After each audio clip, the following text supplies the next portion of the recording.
Well, International Day at Sha Tin is finally upon us for fantastic Group 1 races kicking off just after 8 p.m. Pacific, 11 p.m. Eastern on Saturday night.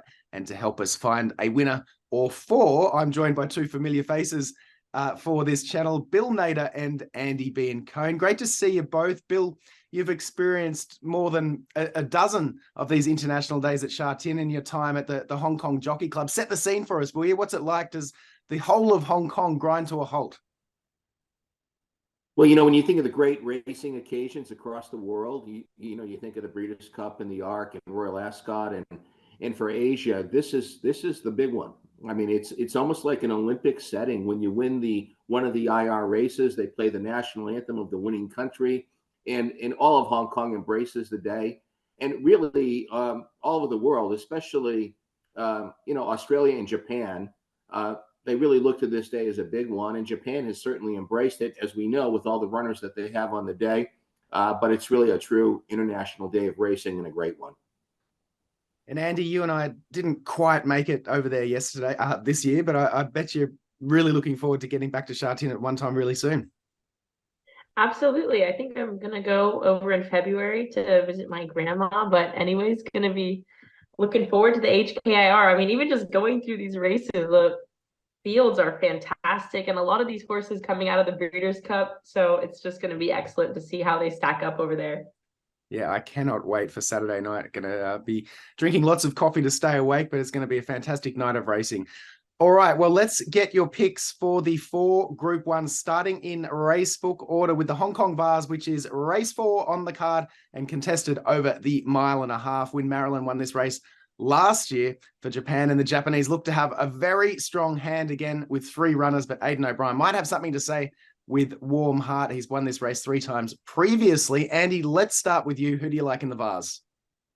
Warm Heart is definitely in the mix, but my top selection is actually going to be West Wind Blows. I thought, missed the break in the Caulfield Cup and still managed to establish a good position, a forward mid-pack position, and just really grinded down to the line. Just a really versatile horse, can be ridden kind of close to the lead, come from off the pace. I think that is going to be my top selection there. But I'm also going to be using Geraldina, Japanese horse. I like how she absolutely missed the break completely in Kyoto last time, and then still ended up finishing a really good fit. I like the mid-race move that she made.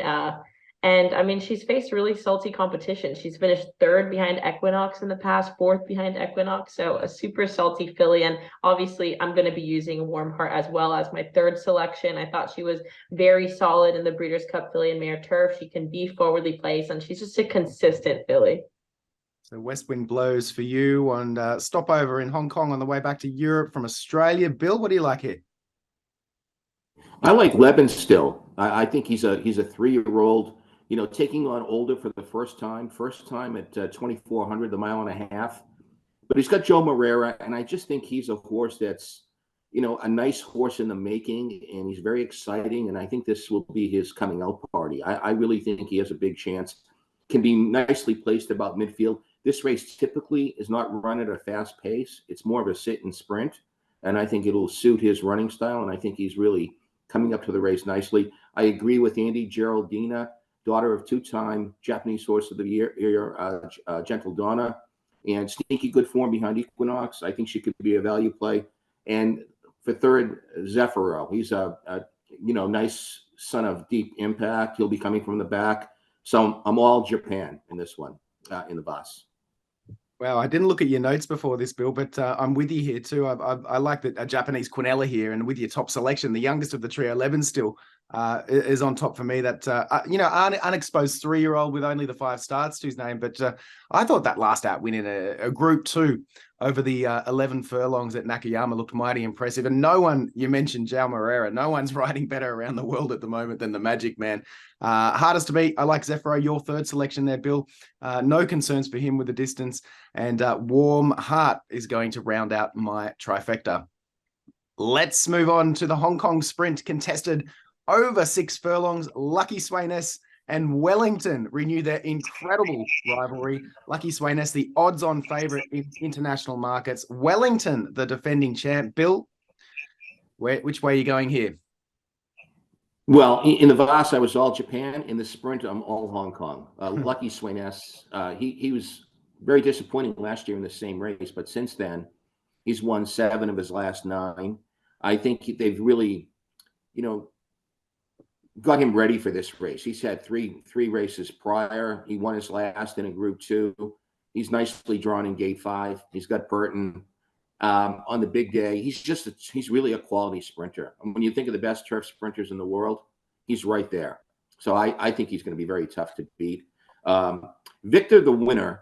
Now he's 5 pounds worse off at the weights, but he's a genuine speed in the race, and this will be his first time in a Group 1. I think he'll run a big one. I think he has a chance. And underneath him, I have Wellington, the old veteran. He won it last year. He's just a consistent horse. I think he'll be a little further back in this one than he was in the Group 2 in his seasonal debut. But I think he's genuine and he'll be in the mix. So for me, it's Lucky Sweynesse, Victor the winner, Wellington, all Hong Kong in the sprint. Andie, are you a Lucky Sweynesse fan here? I'm going elsewhere. Unpopular opinion. My top selection is going to be Aesop's Fables. Okay. This horse, oh my gosh, he had the worst trip possible at the Breeders' Cup at Santa Anita. Absolutely wretched. Like, got stuck behind, went like 7 wide in the stretch, and he was so game. I mean, the turn of foot this horse has is absolutely insane. And I just don't think he appreciated the ground at Santa Anita either. It's very, very firm, like, on the scale of firm to soft, it's like more towards freeway than anything else. And, he didn't switch leads, but still just closed super, super well and just missed. So I think he's going to really like Sha Tin, and I just love that effort he put in at the Breeders' Cup. So he will be my top selection. I'm still going to use Lucky Sweynesse. He's going to be my second. He's going to be my third choice. I actually like Wellington over Lucky Sweynesse. So Aesop's Fables, my top selection. Wellington, my second choice. I just liked his effort last out in the Jockey Club Sprint. I know Lucky Sweynesse just got the nod on him, but I think Wellington has finished just right behind Lucky Sweynesse, and I think he's just coming into his best self, whereas Lucky Sweynesse, I feel like that effort in the Jockey Club Sprint was a grudging effort. He was hard ridden out of the gate. I felt like, the rider really had to get every ounce out of him. It wasn't like he just gobbled up the field. It's just like he barely beat Wellington. And with that being said, he placed 19 out of 20 starts. He is the world's best sprinter, so I'm not brave enough to toss him, but I do think an upset could happen in the sprint. That's why Aesop's Fables is my top pick, and then Wellington second, Lucky Sweynesse third. A value selection there from Andie. We might be able to get double figure odds on the day. I'm with Wellington for a lot of the reasons you just pointed out there, Andie, from the Jockey Club Sprint last out. 3 of the 4 horses who have gone back to back in this race over the years have been Australian bred. I think Wellington will become the 4th. He really needed that first up run that Andie was just talking about after that lengthy lower from Royal Ascot. He's going to get a cover from post position 3 and will have his chance up the stretch with blinkers on for the first time, which is interesting for the veteran. Victor the winner can improve again to run second, and I think we've all got Lucky Sweynesse in our top 3. He's going to round out my trifecta. The much anticipated Group 1 Hong Kong Mile is race 7 on the card, and there won't be a dry eye in the house if the pride of Hong Kong Golden 60 crosses the wire first here. The 2-time winner of this race and now 8-year-old will have to overcome a very stacked field though, and post position 14. Andie, Kenny.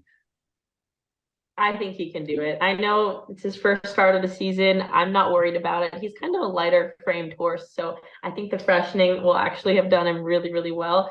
And I mean, he's incredible, right? He's amazing. He's just in a different level, breathing a different air. We have to use Golden 60 on top, but obviously a very salty field, a lot of others to consider.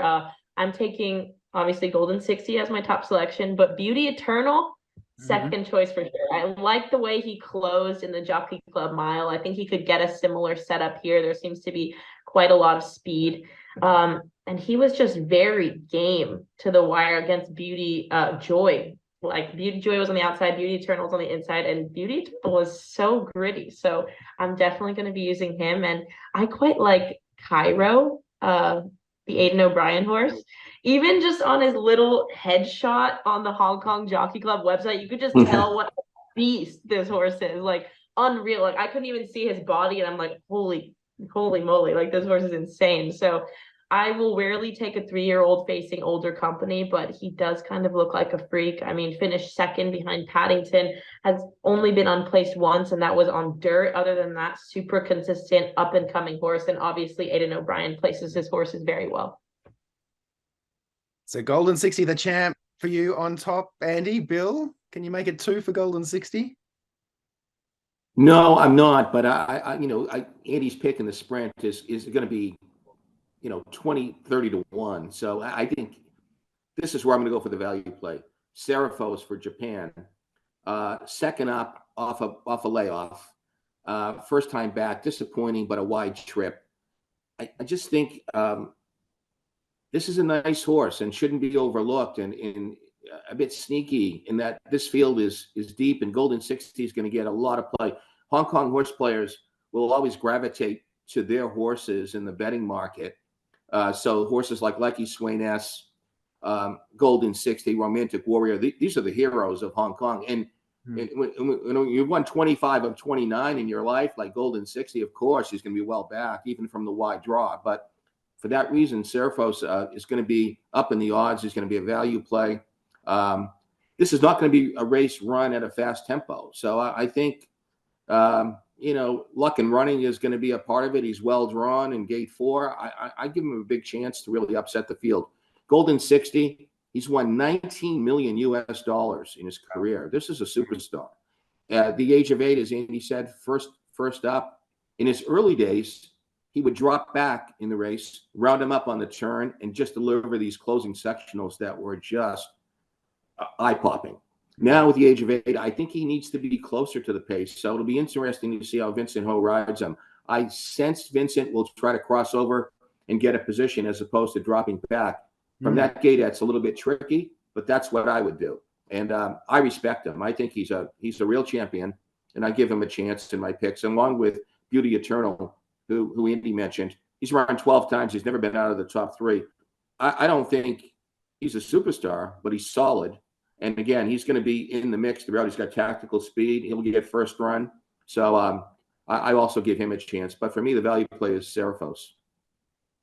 All right, value selection there for Bill. Yeah, it's going to be a race of tactics, this one, isn't it? What does Vincent Ho do with Golden 60? I see the speed map of Vincent going back to the tail of the field with Golden 60. Who knows? And just hoping for a hot pace and coming home with that, really, really strong sprint that we've seen him produce over the years. But I think it's a tall order for the champ. I'm going to go back to the Japanese form and putting the very exciting Namer, number 13, on top. I think she's going to get back. She'll probably be back there with Golden 60 too and be suited by, if there is a pace, which Bill, you've pointed out, you don't think there'll be much of a pace. Maybe I've read the race a little bit differently, but we'll see what happens. And she showed a terrific turn of foot last out in a grade 1 in Japan, over the distance, over the mile. And the beauties too. I like the beauties in for second and third. I've got Beauty Joy just in front of Beauty Eternal. I think the jockey of Beauty Joy dropped his whip when having that little ding-dong battle down the stretch last time. So perhaps Beauty Joy can get the better of Beauty Eternal this time.